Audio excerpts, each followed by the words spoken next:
Good start. So I nearly tripped up and nobody applauded. Thanks.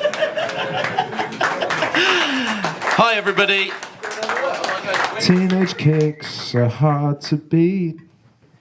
Every time you walk down the street. I've already lost control of this. I was supposed to be moderating She this. looks so good. I wanna hold you tight. Get teenage kicks right through the night. Hi, everybody. Welcome to the Yard Act album launch. Thanks for being here. If you got anything else you want No, to say? please. I should warn you all that when we were discussing what we were going to do with this, James actually said, and this is a direct quote, "We've learned we can do what we want." So what I would say is, strap in, because this is going to get indulgent very fast. Talk us through it, James. Well, first off, Nish, I just want to thank you for getting on the train and coming I feel here. like there's a power struggle between who's presenting here. I've already lost the You edge, so stood I've up. stood You up. stood Yeah. Well, the first thing I just wanted to do was just wanted to say thanks for coming, so we got you a present. Oh, great.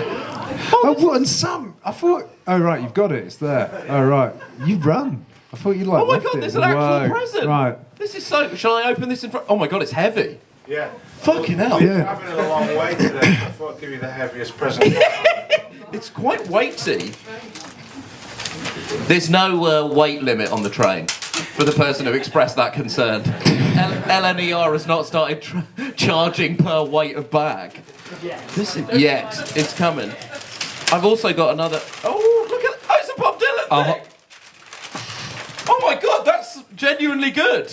Yeah, it's not a joke. I thought that it We're was... serious I now. genuinely thought that it was going to be... I thought it was going to be a big box that said Nish is a dick on it. It's actually an enormous Bob Dylan book. We're nice people. Yeah, that was really genuinely nice. Thank you so much. I'm really chuffed about it. So we've... Yeah. Yeah, we when we did the Jimmy Fallon show a couple of weeks ago. We Oh, God, it was so embarrassing. No, Nish messaged and said, "Are you in New York? I've been here doing stand-up for the last 4 nights, and none of us knew he was there." And then we met him, and he just banged on about Bob Dylan for ages in the pub because he'd had a few. Our New York Odyssey with Nish Kumar just talking about Bob Dylan for ages. It's boring. So because we were bored to death by you talking about Bob Dylan, we saw this book and we thought, let's get that for Nish because he likes him, or he at least claims he does. With And him. we got a 30% discount in Rough Trade Bristol. Just, I hope some of the Jumbo staff heard that. Just anyone wants to do any browsing after this? 30%. Can Jumbo beat a 30% discount? No. I spent 200 quid yesterday. Tight-fisted Yorkshireman. No. Well, I just thought that'd be a good jump off then, because when we discussed what we were going to do with this, because obviously we said we had no plan, and you've written notes. Yeah, I've actually written some notes. And you said you wanted it to be about asking us questions, but I said we would refuse and we would duck and dodge any questions aimed at us. Yeah. So I just thought I'd ask you about Bob Dylan instead. So where do we start? I think the compromise we've reached is, because I don't think these people, with all the love in the world, have queued and bought tickets to listen to me talk about Bob Dylan. Yeah, they have. That's better than hearing, like, we've done enough. If you want to know about this album, like, listen to it, or... There's about 20 carbon copy interviews in the press where we've said all this shit. So, like, let's just ask... No one's interviewed... The Times haven't asked Nish what he thinks of Bob Dylan. You're more famous than us, and Bob Dylan's more famous than us. And he's more famous than you. No, that's not shame. You're not as big as Bob Dylan, are you? Well, that's infuriating. There was... Yeah. There was a point when you were. If only I'd held on to that BBC Two show a little bit longer, I'd be as big as Dylan. Tell us what's your favourite Bob Dylan record then. Okay, so what we'll do is, because one of the things that I've learned in being a live comedian is when the audience is getting genuinely worried. And that is, what I'm feeling here is a palpable level of concern from a group of Yard Act's hardest core fans that don't understand why a man who looks like Mohammed Salah is being asked about a musician they have little to no interest in. So what the compromise we've reached is, I'll ask you guys a question, you answer it, and then you can ask me a question about anything you please, right? So, I'll start. Oh, I think it should be the other way around. All right, fine. We've invited you here, Nish. You begged us. Please, guys, let me Q&A you. Let me Q&A you. All right, so you can ask first question. All right, fine. I'll ask you the first question. Well, yeah, because then I suppose they might be really good. You might be a good journalist. Yeah. The first question I've got is, you told me two things about this album, James. The first one was, it's about the world that I'm leaving for my son. And then the second one was, we haven't figured out how to play any of it live. So, can you use that as a jump-off point and tell me, A, do you still stand by the statement that the lyrics on the album are about the world you're leaving your son? And secondly, have you guys learned how to play these songs live? Let's, let's answer the live question first, I suppose. Yeah. Yes. But why was it so complicated? Because it wasn't... I actually heard you say this in the previous Q&A. So I'll just recycle that information. But you said that you guys have been touring live and you were considering doing a kind of more band in a room album. But this is definitely not that. So where did that album disappear in the process of making this one? I think it sort of goes back to that we can do what we want thing again. Of we just started writing songs together at a computer, and it's quite freeing in that way. I know that's how I wasn't on the first record, but I know that's how you guys approached the first album as well. Yeah. Of all sat together, tinkering with stuff. I just also think some bands are really good at getting in a room and jamming, and we're shit at it. Like yesterday in Bristol, we started jamming, and it immediately sounded quite bad. But that's all. But that. I've got recording of it. Okay, it sounded like we're in Bristol, and it sounded very Bristol. But that, that's fine. You don't have to be good at jamming. I like it when people can do that, but I can't do it. I'm not technically good enough, and. You lot are. Look. Okay.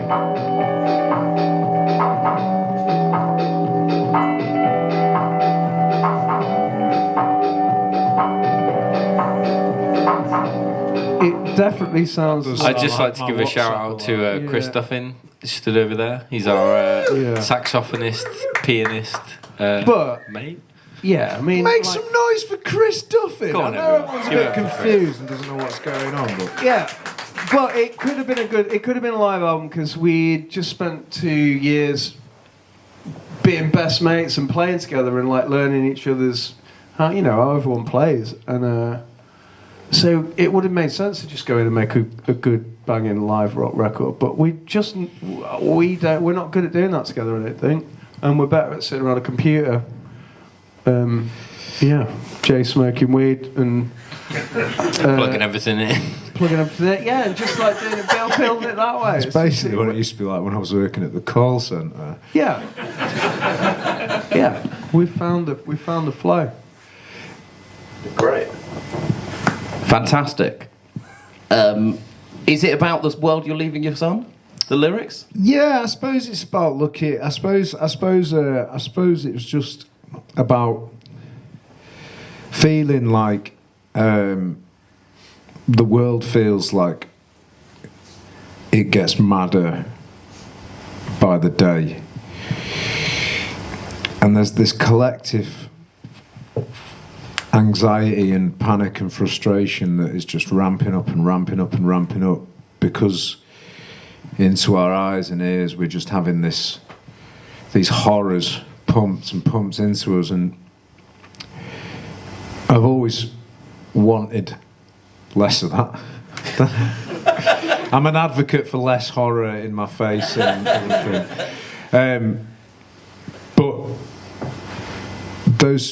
the fears about my own future didn't mean as much to me, because I kind of felt like when I'm gone, well, that'll just be fine. But now there's something bigger at stake, because my son's future means that I'm more invested than I ever have been in where humanity goes. And I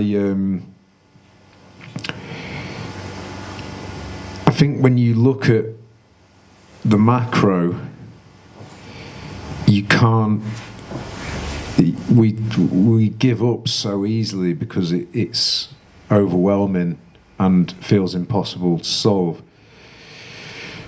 And so I kind of gave up looking at the bigger picture and shrunk everything back down and sort of shrunk it as small as I could. And that basically meant looking at myself.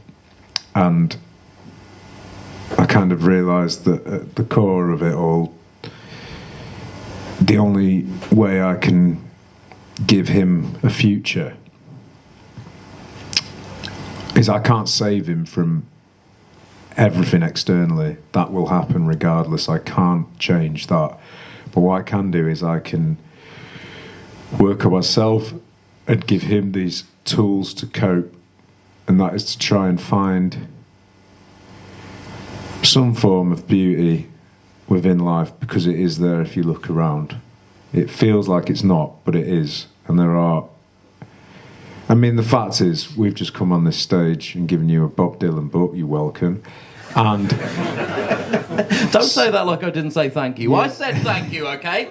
Yeah, I know. Well... yeah, no, I've just realised what's... Look at this, right? I knew someone was going to reference. If you want to see what's beautiful about this world, right, you think it's all an illusion. Look what's holding this record up. Tell him. And people at the back, it was this. But stuff like that's just funny, isn't it? Because you could go through the day going, oh God, everything is awful, and it is. But at the same time, that's dead funny. And if it all goes to pot in the morning, you've just seen that, and we've all had a laugh at it. So, like, you have to just find those sort of... It's a question you've started way too deep. And no, it's not. It's good. But I still feel like when I try and articulate that in an interview, and I've tried to do this in about 30 interviews plus in the last month or so, that saying it's about the world I leave behind for my son is a punchy, byline for a magazine. But it is more complex than that. It doesn't really come to any strong conclusions, this record, and I think that's fine. I'm less and less sure of myself every day. I kind of just want to be in it all and not tell it all how to be. You know what I mean? You don't. You're rocking back and forward like... You're talking to the wrong person. I make a living from telling people how it should be. Yeah. But I think you might be right, and I might be wrong. Yeah, but... I don't know. I think I'm just in a transitional phase. You are. You've life. become very, not spiritual, but you've become very contemplative. No, that's not the word. That is a word. Yeah, you have. It's been nice. Yeah. Sort of. I actually said to these guys when you were downstairs at the last place, I'll tell you what, I've listened to the album. He's definitely going through some stuff. Yeah. Well, you got to, aren't you? Yeah. If you don't go through stuff, what are you doing? Just looking at it. Yeah. It's great. Now you can ask me a question. What's so good about Bob Dylan, then? You know what? I've never had a strong... I've got blood on the tracks. I like it. I've never, done... And I've not done Neil Young as well, because James loves Neil Young, but... Yeah, what's... As someone who's definitely interested, but, not had the Bob Dylan phase yet, what would you kind of... What would you say? Well, should I go in? I got into Dylan when I was about 15 years old, and so it's hard for me to separate my own personality from Bob Dylan. But I would say that, like, if you have a look at the freewheeling Bob Dylan, Highway 61 Revisited, and Blood on the Tracks. That's got Desolation Row on it. Yeah, that's the album that ends with Desolation Row. I know a little bit about Dylan. I know that and Blood on the Tracks, and the one with Time Zero Changing as well. Yeah, Time Zero Changing. That's the album title as well. That's the first record, isn't it? No, the first record is Bob Dylan. We're really revealing some stuff. Yeah. The first record is a self-titled album that's largely full of like covers, and there's I think 2 originals on it. Okay. Then the second album is Freewheeling Bob Dylan, which has Blown in the Wind and Masters of War and Hard Rain's Gonna Fall. And then the third album, Time Zero Changing, has Time Zero Changing, Ballad of Hollis Brown. Yes. Jinx! Right, lured him into it. You can't talk now until we all say Nish Kumar at the same time. What was the first album called? No, we've all got to say Nish Kumar at the same time. Okay. We can't talk. Okay, you ready? Should we do it? Should we Yeah. Okay, 3, 2, 1. Nish Kumar. All right, you can talk. What's the first album called? Bob Dylan, self-titled. So, big-headed. What's the second one called? The Freewheeling Bob Dylan. Even more Even big-headed. bigger-headed. Yeah. Even bigger-headed. I'm not sure. I'm not in. And then Blood on the Tracks. Yeah. What happened?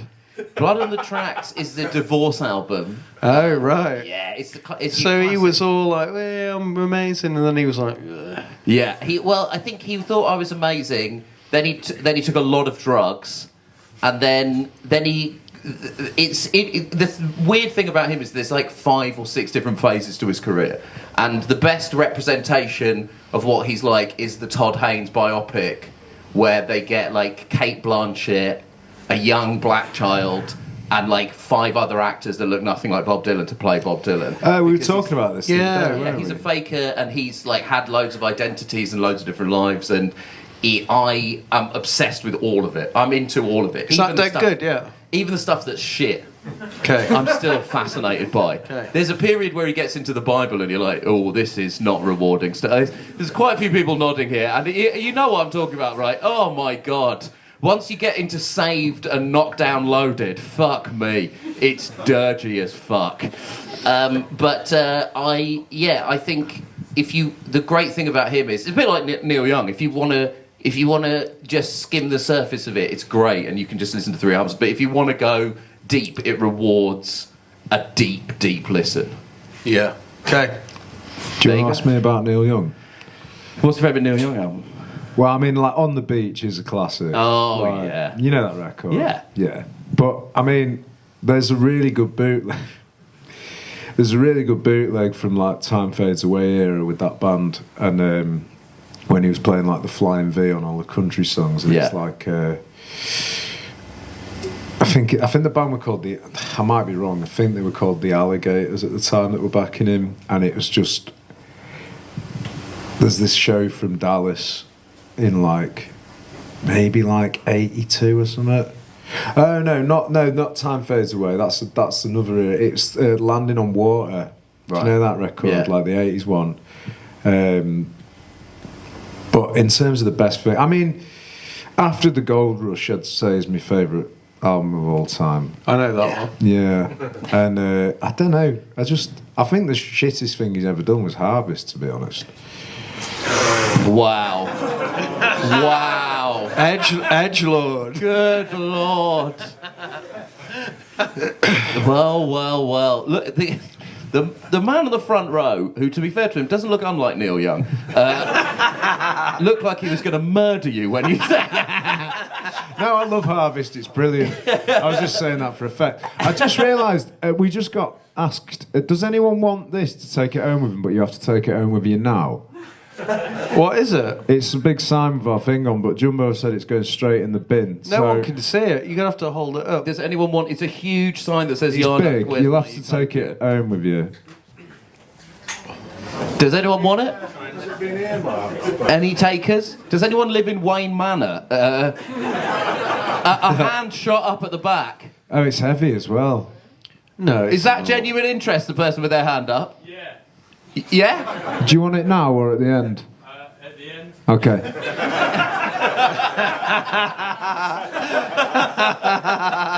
All right. Do you want to ask us a question about us? Yeah. I want to ask, when you started assembling this album, are there give me 5 albums that you were listening to and thinking might have had some sort of imprint on the sound of this album? Sam's got some. Yeah, I have my theories, but I'm more interested in hearing what actually was the case. Well, I've written a list. Yeah. Just go through it if you like. Sam This is what loves this is what the geeks want. Yeah, let me bring it up. Talk, will you?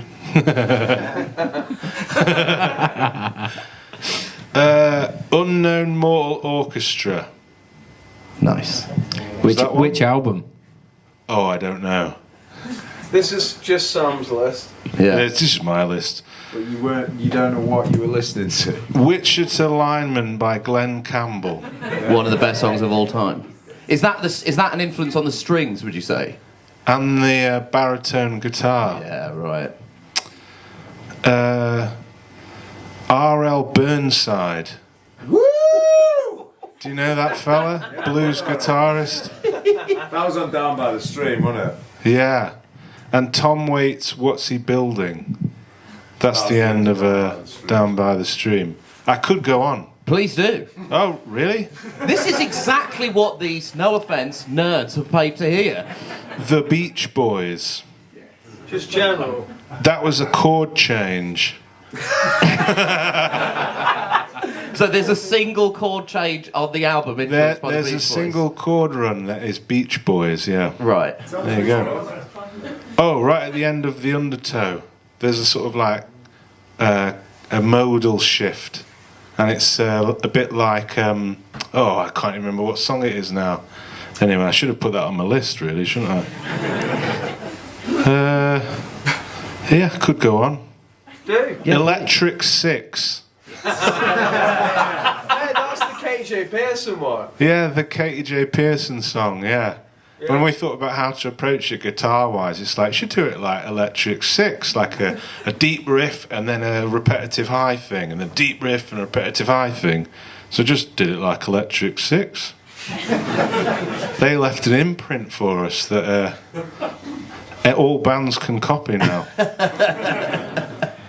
Yeah, it's just stuff like that, really. Have I covered anything that you had in mind?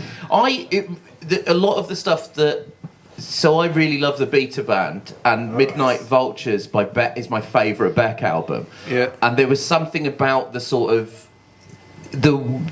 It felt like a real attempt to make a genreless album. Like an album that couldn't easily be stuck in one section of a record shop. And I think that's a big reason why it reminded me particularly of something like Heroes to Zeros and Midnight Vultures as well. Because I appreciate We told that. you we went to Beck's house.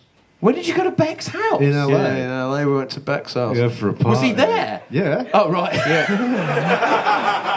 He lives next door to Brad Pitt. We looked over his fence at Brad Pitt's garden. But yeah, Just quickly, I definitely want to follow up on who in the audience just confidently went, yeah.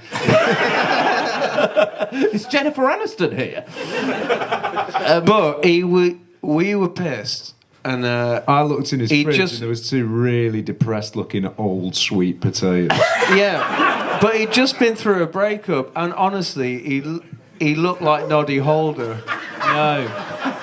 It's nice to see that he is just a regular mortal, though. His garden was amazing. We had a really nice night. Yeah. Wait, so how did you end up getting invited to Beck's house? This is the best bit, right? Okay, so when we tell this story, it's as if Beck invited us. Right. Yeah, I mean, that's definitely what I'm didn't. hoping is the No, case. he absolutely didn't. We were on tour with this band called Gustav. Oh, you met some of Gustav. They were in New York when we were right. And they're supporting us on our UK tour. They're amazing. But Beck's a massive Gustav fan. And I think he thought he was inviting one member of Gustav round to his house. And then she brought 14 people. Yeah. 14. Including 5 absolute idiots. Yeah. He went in his fridge. But he'd just done it. Took photos with his Grammys. But he'd just been he'd been playing in the Spinal Tap live band that night, and he was knackered, wasn't he? That's like why he looked like Noddy Holder. Yeah, baby, baby, baby. I kept singing that, didn't I? Singing You were like, sure. Why? Because you decided to look like Noddy Holder? Yeah, because we were just pissed. It was in the year of partying. Yeah. Right, It was yeah, before we became We've stopped all serious. that now. No, we don't. And don't we have to laugh respect anymore. Beck. If we go to his house, we won't do blow off his Grammys.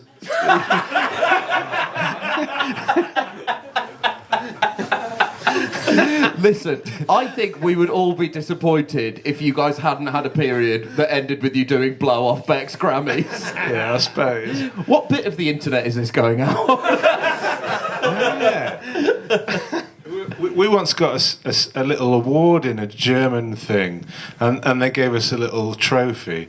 And when we went, well, it was a heavy bit of material, yeah. And I put it in my hand luggage, and they swabbed it at the security in the airport, and I was like, "You're so right. That is exactly the kind of object to do coke on."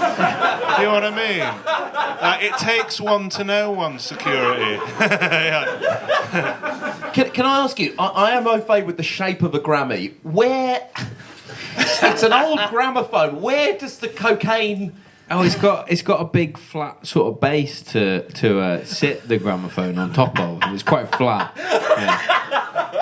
He had fucking loads. It's also black and marbled as well, so you can, like you 20, can see it didn't he? all there. It's good.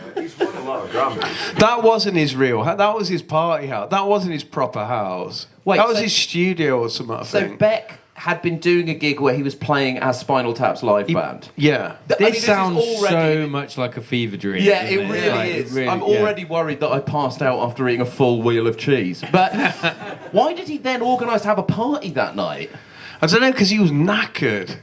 I think he just, and like Beck's like, he doesn't drink or anything, and it was like, oh, Beck's just like, it's like, well, does Beck want any beers from the shop? And it was like, Beck just wanted some chips, like, which are crisps in America, right? So Beck just wanted a bag of crisps. So he sat with just us lot, just all like hammered. How many other people were there? He just talked about Talking Heads for ages, didn't he? Yeah, he did. He was great. He was really How many nice. people?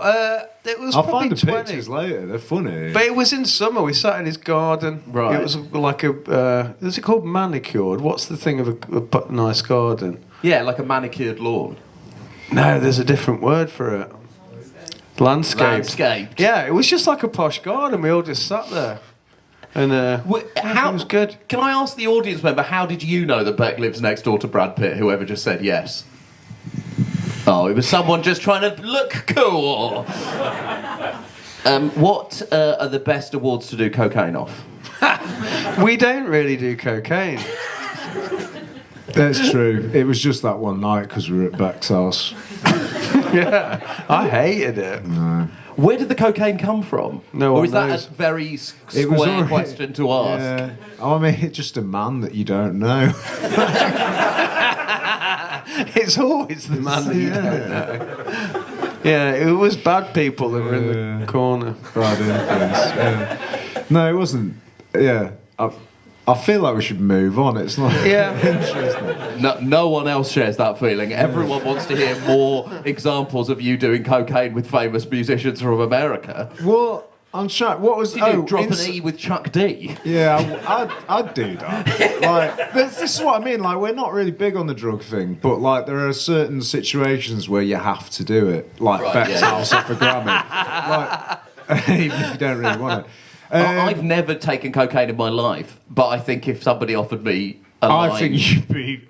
I don't know what would happen if you did cocaine. So loud. I don't think... You should do a set. Loud. I don't think anyone has ever seen me do comedy and thought, you know what that bloke needs? Cocaine. I think that man needs to talk quicker and louder about himself. This is true. When I told a friend of mine that I'd never done cocaine before, the first and only thing he said was, with that nose, what a waste.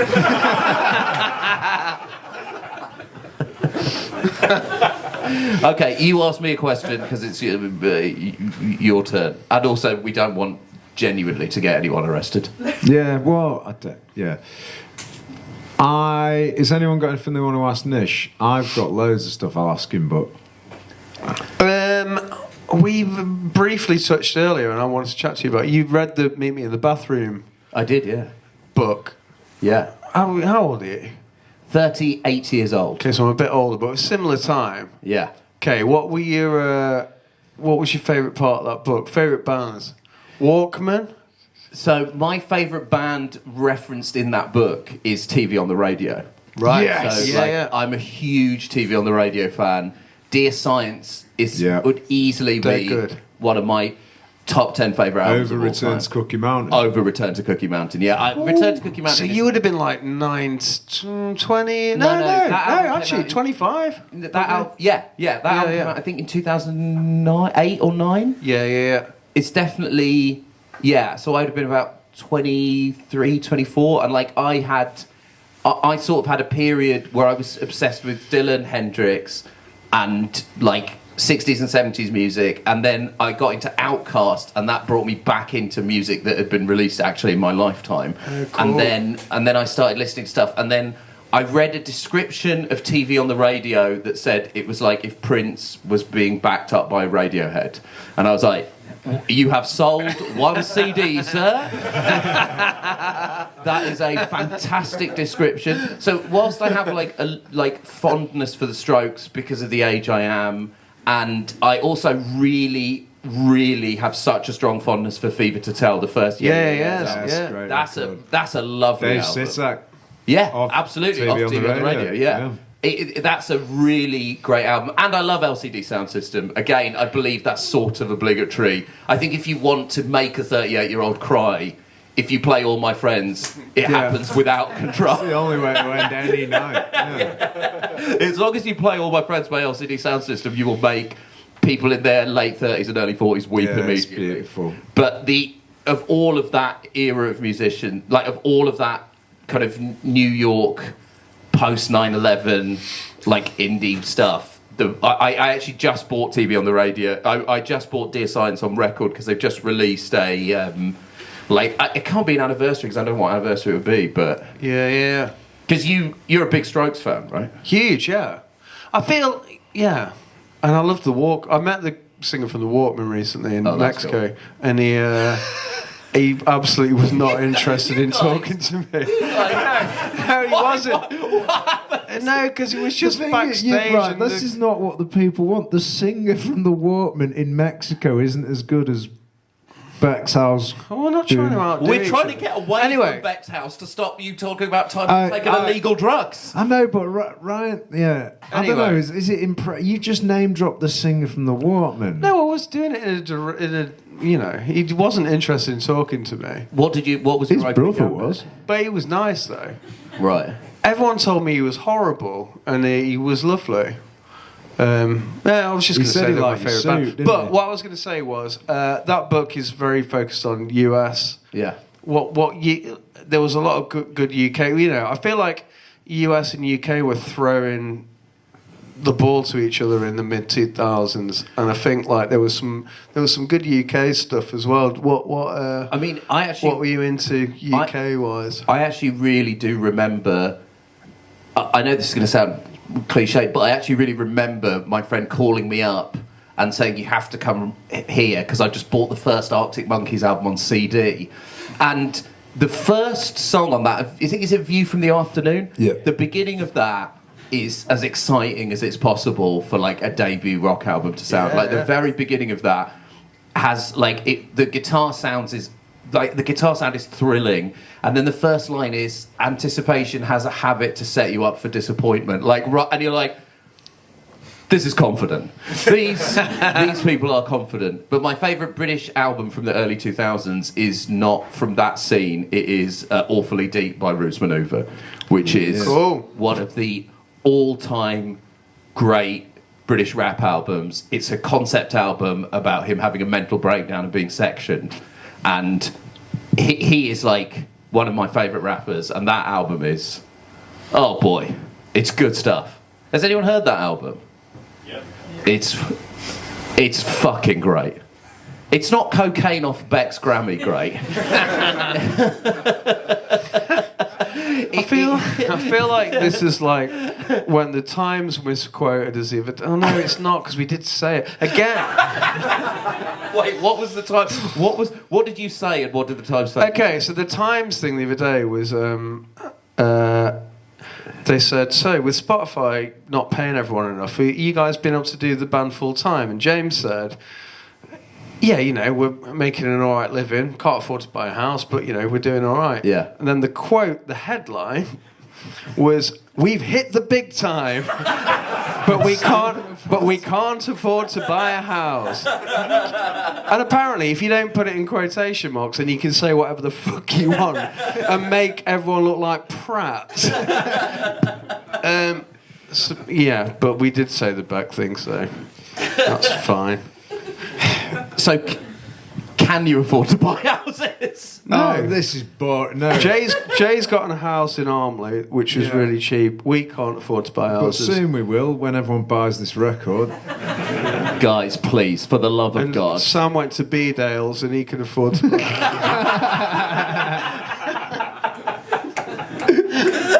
Well, actually, we went to the same university. I was about to segue into that. We went to Durham University. Talking of collect up at the same with 38. Yeah, the Yeah. exact same time. I was there. Did we work out? I think you maybe were an academic year above me because I did a gap year. So I was there 2004 to 2007. Yeah, funny that, hey? And you never once crossed paths. Let's not throw mud at anyone else, eh?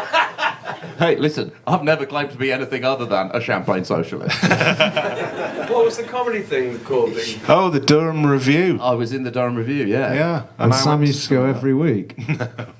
Well, a little. I went to a few. You never saw Nish. Well, if I did, I don't remember Nish. I'm sorry. In fairness, if you had seen me, you probably would remember me because I was one of 7 people of colour at Durham University.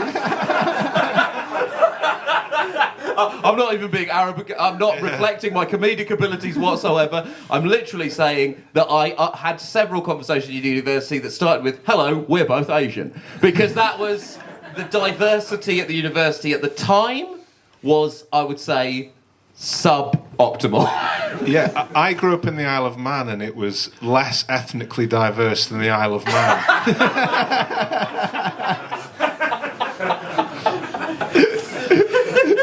What did you both study? I did English and history. Right. What did you do, so? Geography. Great. Never the twain shall No, meet. never the twain shall meet. Also, the current co-leader of the Green Party, Carla Denyer, was also at the same university at the exact same time. So we've got an illustrious. I don't want to call it a golden generation. But you've got the guitarist from Yard Act, the one who isn't Ramesh, and the co-leader of a party statistically unlikely to ever see power. So Durham is producing. We are producing quality graduates at light speed. Have you guys done a gig in Durham? I guess there wasn't a venue, right? I don't know. No. Durham. Yeah. No. There's quite a good Is it sort of northeast? DIY punk Yeah. scene in Durham, though, isn't it? A bit of a hardcore scene in that. Yeah. The band no. Martha are from Martha, yeah. Yeah, They're Martha are the good. figurehead of that, aren't they? Yeah, But no, yeah. Never been. Never even been to Durham. Listen, it's a nice place. Do you go back? I did stand up there last in 2022. I hadn't been there for about 10, 15 years, and I did a stand up gig there, and I was like, well, here we go. They'll be rolling out the parade for the returning hero, and no. Have they given you any like honorary stuff? Have they like acknowledged that you went to the uni? I got one from Leeds. What did you get? An honorary doctorate? You should see. Yeah. Have you not funny. seen the picture? Yeah. It's wicked. I'll find the picture while you talk. And I about thought it. I had an amazing. There was like 30 people there, and I thought I had an amazing. I like went up and it's a smaller crowd than I'm used to playing to, but the mic wasn't on, so no one heard it. and that just threw me, and it was shit after that. But it was cool. It was nice of him. Is anyone bored and wants us to talk about something else, or is this all right? Yeah. Is this fine? Yeah, we will. What time do we have to finish this? Why is everyone silent? Because it's interesting. Why did you say, is anyone bored when I'm talking? I didn't say that when you were fucking talking about Neil Young, who's crap. Is anyone bored with Ryan talking? I didn't mean, yeah, I did. No, it's looks fine. that It's way, just doesn't rude, it? but it's fine. Yeah. So are we throwing it out? So what I'll do is I'll ask one more question. Can I just say, I'm sorry to cut you off, Nish. Can I just say I'm sorry I said that, Ryan? No, it's fine. Should we have? Do you want to go and talk about it in the stock room? Yeah. Oh yeah. Yeah, that's me accepting my honorary doctorate. Stan, I That's think good. Yeah, I don't know how far. Go around the I room. don't know how Go around the comfortable I room. am. It's pretty good. in just handing Jay's phone to the audience. Yeah, it's a trust. I trust our fans. Pass it round. See if it comes back. I'll do it. Anyway, do you see if we can get my phone to the back of the room and back about getting nicked? Even that. Go on. Even the audience has said no. That's not. Yeah, he got a groan. He got a groan. I think it's good. Okay, How much of your online? What? I trust you, and you don't trust yourselves. That's your problem, not mine. Okay, we're doing questions. Yeah, I'll ask one more question, and then so have a think about what your question is. I will warn you. I've moderated a few Q&As before, and if someone uses the phrase "this is more of a statement," I will drop kick you.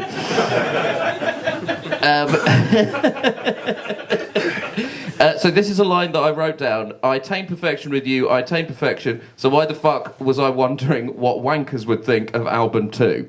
How much is that a real thing that bands think about in terms of if you've had an album that has like made an impact, which undoubtedly the first album did, how much of that starts to be part of the conversation before the second album?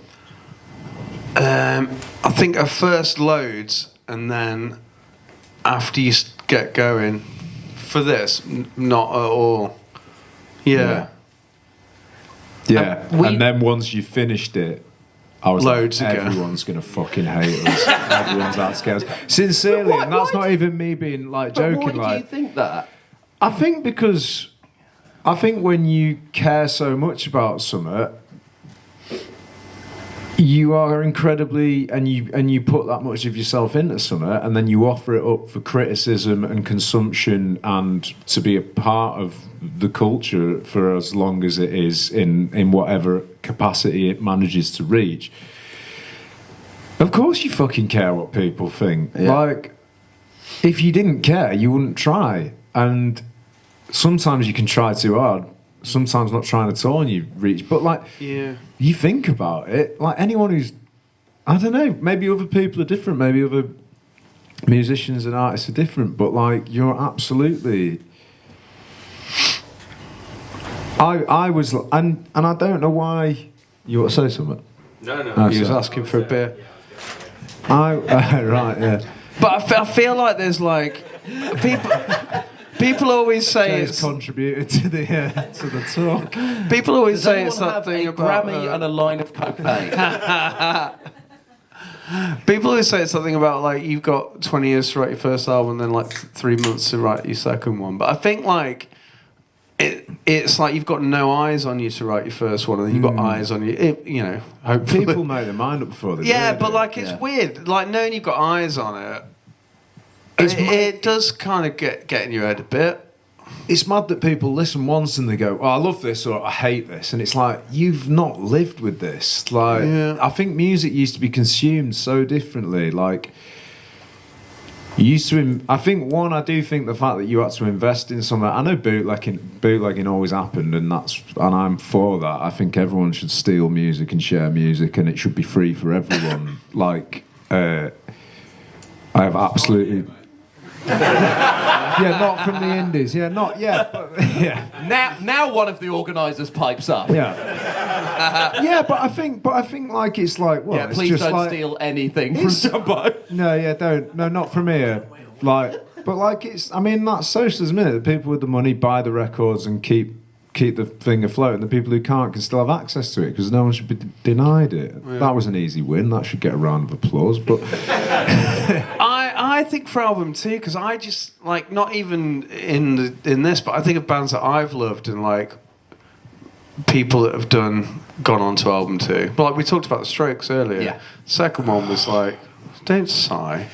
The second one was like just as good as the first. I don't know. You never know. Like, and I see that as a music fan who listens to loads of Strokes albums. and loads of Strokes albums. Yeah, like I don't know. I never know what I want. I never know whether I want them to do the big switch up or just make a better version of the first one. But it's funny wondering how much, and obviously this applies to everyone in this room at the moment. It's really funny, like trying to figure out how much people are really invested in you, and how and people, whether they believe it or not, they have a sense of ownership over you in the vision of how they see you because of what you've done before, and that gets stronger the longer it stays that way. So when you try and do something different, you find this dissonance, and people have to battle that or embrace it. And ultimately, at the end of the day, none of you owe us anything. So if you all hated this record, there's nothing anyone could do about that, and that's not our fault, and it's not your fault.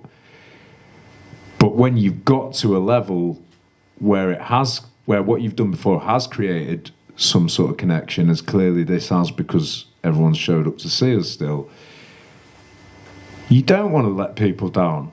But also, it's not for you, it's for us. But also, if it's just for us and us only, it's not part of anything. Like, it's bigger than us, it's bigger than you. It's this thing that you just fucking throw in the air and then it just wafts off and does its own thing. Like, that's the beauty of making something.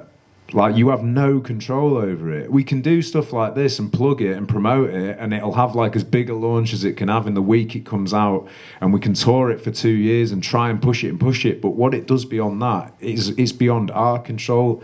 It's beyond a record label's control. Like, you can't control that. Like, and that's that sort of black magic is what makes the whole things so tantalizing, and it's why people invest in music so much, you know, because everybody wants that next great thing that means something to them, and that's what we're always searching for. I came and supported these guys at the Broodnail in the summer, and that was either someone did one of the most reluctant woos I've ever heard in my life, or it was a throat balloon clear. has lost air. But I was watching your set from the side of the stage, and I was watching this couple, and in 100% endurance, when you said grab someone you really love, this couple in the front row grabbed each other and sang the next 4 lines directly to each other, and it was like one of those things where you're like, the power of that connection is just incredible. But I also think, for me personally, the worst thing a band can do that's had a really album that's really connected with people is to try and repeat the trick again. Because I think you might come for album 1, you come back for album 2, but then you probably won't come back for album 3. Yeah. And that's what I liked so much about this album. Like, it's still recognisably something that you have produced as a group, but it feels like an evolution of the sound, and it feels like a band trying not to repeat tricks or get into habits or dig itself into a rut. And I think musically and lyrically, it's the next phase of what Yard Act needs to be. So for me, I would come back for album 3. Oh, thank God for that. Which I know is the endorsement that this band has been craving, but that's what I like about it. Did you mean come back to be on album 3? Because Nish is on the album, by the way. Yeah. Has anyone figured out where Nish is on this record yet? It's very unexpected. He's on it twice. One is quite fucking clearly Nish. You know what I mean? Yeah, one is quite a nasal voice posh man, yeah. The other one is harder to figure out. Has anyone got it? No. No, we've not listened to the record. I think Rose Matafeo's, particularly one of Rose Matafeo's contributions, is unmistakably her. But yeah, it is. Yeah, but Which yeah, one? anyway. Because they're not secrets. You can say we're not trying to. There's a thing where she sings a little bit. And I was it's like, beautiful. Yeah, it's really Yeah. good. She's got a very good voice. Yeah. But yeah, it's I'll come back for the 3. Maybe this time they'll finally let me do one of my raps. I did send it in. Yo, we're with Yard Act. Guys from Leeds. Everybody read? That was good. That wasn't the one you sent in, though. The one I sent in was, to be fair, much more obscene. Yeah. But yeah, no, I will come back as a fan to album 3 and do anything you wish me to do on album 3. It's so good having you at Beck and Cole. You should have shot higher with the comedy. You could have had Michael McIntyre on it. You aimed for the middle and hit the bullseye. I'm so grateful we know you, Nish. Well, I'm very grateful to be here. That was too sincere. Yeah, you can't say that to a room full of British people. Several of them looked down uncomfortably. Just the sight of 2 men saying nice things to each other. Yeah. I was going to ask you. We saw you in New York. How did you go over there? By the way, I've not asked you that. Like, was it like people know you? So I did some club gigs in New York, which were really fun. But then I did a solo show in New York, and amazingly, to 95 hipsters in a Brooklyn basement, I went over very well. There's a small but committed group of Americans who really like Taskmaster. Yeah. Did you have to do like American stuff, or because people always say to us like, how does your I don't know, I'm doing a northern voice. That was mine. How did people in Japan and America like get the very British cultural references? And I imagine you would have the same. Yeah, I mean, I think I do change a little bit, but not a huge amount. You'd be amazed at we all grew up on The Simpsons, and you watched loads of Simpsons stuff, and there'd be like jokes about Bob Dole, and it really didn't matter. You can just take or leave stuff. You can work stuff out from context. Like, people are much smarter. Americans are much smarter than certainly the representatives they choose to represent them on the world stage. Yeah, people say they can't drink and they don't get irony, and both of those things are not true. They fucking drink. I mean, I think that I think people have a very dim view of humanity. Yeah, I think Americans are a laugh. I think they're all right. Why was that the most controversial thing anyone has said? I think Americans are all right, these people. The people of Jumbo Records, nah. They're funny. No, they are. I've seen them now, and they're a laugh. I like them. Should we... let's get some questions from the audience. Stick your hand up, and then I'm afraid you're going to have to project. I will repeat it into the microphone for the benefit of anyone else. Does anyone have a question?